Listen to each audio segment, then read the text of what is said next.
এই আনন্দ, এই উচ্ছ্বাস বাংলাদেশের রপ্তানিযোগ্য রপ্তানিকারী প্রতিষ্ঠান ইকিটেক্স প্রাইভেট লিমিটেডের সকল শ্রমিক কর্মচারীদের।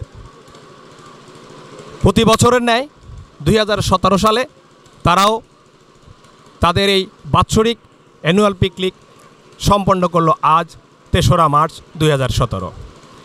এই পিকনিক বা এই বনভোজনের টোটাল আয়োজনের স্পন্সর হয়েছেন এই কোম্পানিরই honourable buyer Ilsatex private limited.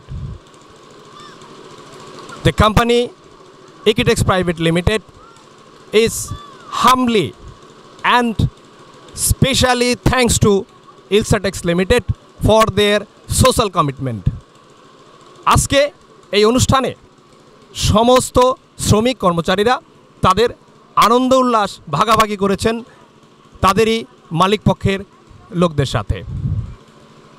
নরসিংদীর রায়পুরা থেকে মোহাম্মদ সাইফুল ইসলাম, ই নিউজ 71।